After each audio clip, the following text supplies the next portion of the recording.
Eu fiquei queimando os neurônios por algumas horas para ver como eu iria conversar com vocês sobre inflação de uma forma que não fosse extremamente chata.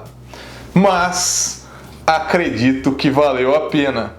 A solução que eu encontrei foi começar o vídeo contando uma história de perseverança que aconteceu comigo em meu aniversário de apenas 4 anos.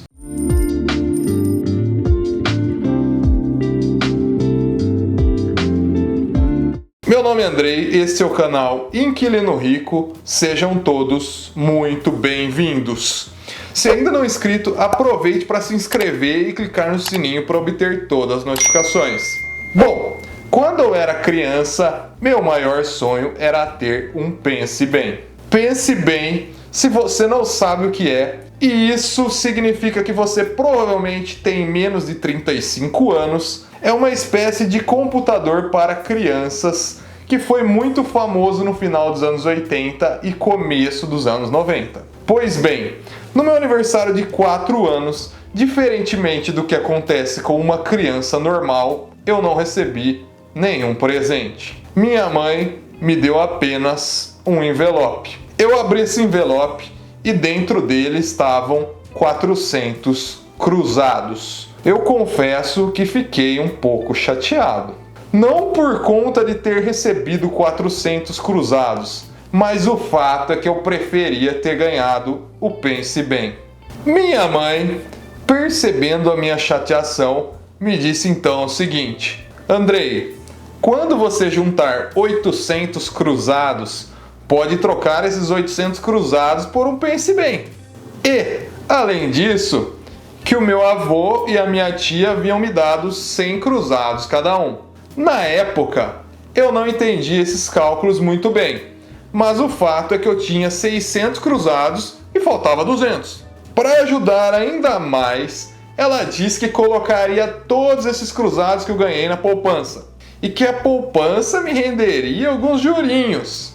Após 30 dias, chegou uma cartinha do banco. Os meus 600 cruzados com o rendimento da poupança viraram 700 cruzados. Para me ajudar, ela disse que havia depositado mais 100 cruzados e explicou que agora eu tinha 800 cruzados.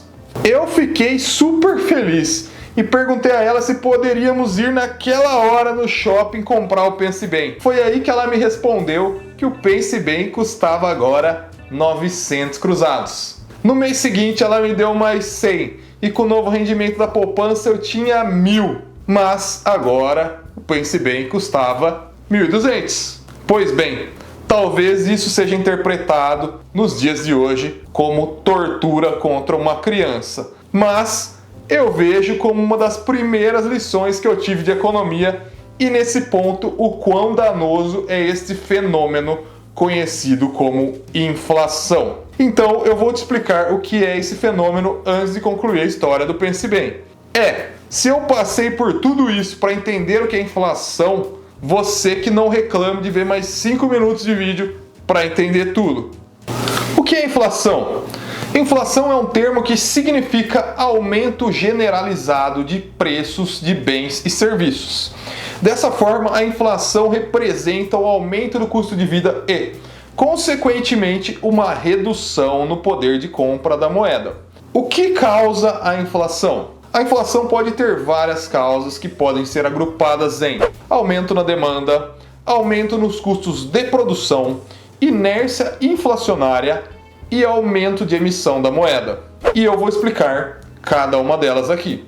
Aumento na demanda. O aumento na demanda é uma das causas da inflação mais comuns e também mais simples de se entender. A quantidade de praticamente todos os bens de consumo é limitada. Quando há muitas pessoas querendo consumir um determinado produto, a tendência é esse preço subir para equilibrar com a oferta das pessoas que o procuram. Exemplo disso é uma garrafa de água, que pode custar menos de R$1 em um supermercado, mas que vai lhe custar umas 10 vezes mais do ambulante que está vendendo no meio da multidão em um show de rock. O mesmo pode ser observado com diferentes produtos. Quando há muitas pessoas querendo comprar um carro novo, por exemplo, a tendência é que o preço do produto aumente. Essa situação costuma acontecer quando existe muita disponibilidade de crédito, uma vez que quando as pessoas têm maior poder de compra, elas efetivamente consomem mais e isso causa um aumento na demanda.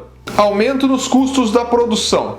A inflação por aumento nos custos da produção também é conhecida como inflação de custos e ocorre por fatores que impactam o preço final de um produto. Pode acontecer, por exemplo, quando o preço da energia elétrica aumenta. Nesse caso, toda indústria que precisa de eletricidade na sua produção passará a pagar mais caro por isso e, eventualmente, precisará repassar esse custo ao consumidor final. Pode acontecer também quando o preço da matéria-prima fica mais caro e esse custo, mais uma vez, é repassado ao consumidor final. A inflação da oferta também acontece quando há aumento no preço de combustíveis, porque a logística nacional é dependente da malha rodoviária. Quando há elevação em tarifas, taxas, impostos e até quando acontece uma valorização do dólar diante do real. A inflação de custos também pode causar uma crise na demanda que, por sua vez, geraria uma inflação de demanda. Isso porque, se um produtor vê seus custos se elevarem para a fabricação de um produto, pode optar por produzir uma menor quantidade desse produto, o que, por sua vez, não será suficiente para suprir a demanda de consumo. Inércia inflacionária. A inflação inercial é decorrente de mecanismos de indexação, que reajustam o valor das parcelas de contratos pela inflação do período passado, ou seja, mesmo que não tenha uma razão do preço aumentar, ele aumenta baseado nessa memória inflacionária. Aumento de emissão de moeda. O governo também pode influenciar no aumento da inflação. E como ele faz isso? Essa prática é muito comum no nosso país. No momento em que o governo gasta muito, ele tem duas formas para pagar a conta sem recorrer a empréstimos. A primeira é aumentar os impostos. Como aumentar os impostos é algo relativamente impopular para qualquer governo, na maioria das vezes ele resolve simplesmente imprimir mais dinheiro, ou seja, emitir mais papel moeda para acertar as contas. Quando isso acontece, existe um maior volume de dinheiro em circulação no mercado, mas esse volume não está associado a um aumento de produção ou geração de riqueza no país. E, uma vez que há mais dinheiro circulando no mercado com a mesma quantidade de oferta de produtos e serviços, os preços aumentam. No Brasil, existem vários índices que medem a incidência da inflação. Neste vídeo eu vou me ater aos dois principais, que são o IPCA e o IGPM. E por que existem índices diferentes que medem a inflação de um país? Isso ocorre porque a medição da inflação de um país é uma questão bastante complexa. Assim sendo, cada índice utiliza uma metodologia distinta. O IPCA, que significa Índice Nacional de Preços ao Consumidor Amplo, é o índice oficial de inflação no Brasil. Ele leva em consideração os valores de uma cesta de produtos e serviços consumidos por famílias que recebem de 1 a 40 salários mínimos e mede o quanto do rendimento das pessoas tem sido usado para esse consumo. O cálculo considera as regiões metropolitanas de 16 capitais. O IGPM, por sua vez, significa Índice de Preços ao Consumidor Mercado e é calculado e divulgado mensalmente por uma instituição privada, o Instituto Brasileiro de Economia da Fundação Getúlio Vargas. O IGPM avalia de uma forma mais abrangente a variação de preços, englobando diversas etapas de uma cadeia produtiva.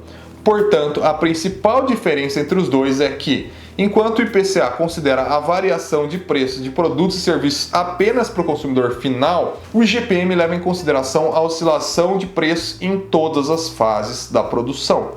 E é por isso que disse que o IGPM é mais sensível às mudanças macroeconômicas e, assim sendo, ele sobe mais rapidamente quando há uma elevação no valor do dólar ou qualquer crise no mercado internacional. Qual índice é melhor? Aqui é uma espécie de pegadinha. Isso porque essa é uma pergunta para a qual não existe uma resposta correta. Uma vez que, conforme explicado, não existe um índice melhor que o outro, mas apenas metodologias distintas. Há, contudo, algumas críticas ao IPCA, na medida que é o índice oficial do governo e por isso estaria sujeito a ingerências políticas. O governo pode muito bem alterar a importância de um bem de consumo para mais ou para menos no cálculo do IPCA e, dessa forma, maquiar uma inflação elevada. E por que o governo faria isso? Simplesmente para atingir determinadas metas de inflação. Esse é um dos motivos pelos quais empresas de diferentes setores utilizam o IGPM como indexador, como é o caso das imobiliárias, plano de saúde, seguros e mensalidades escolares e de universidades. Bom, esse é o conteúdo de hoje. No entanto, conforme prometido, vou concluir a minha história do início do vídeo. Após alguns meses perseguindo o preço do Pense Bem, que sempre subia mais que o reajuste da caderneta de poupança, minha mãe acabou completando o valor e comprando meu primeiro computador. Porém, mesmo tendo ocorrido há muito tempo atrás, essa é uma história que eu me lembro e que, na época, me gerava muita confusão.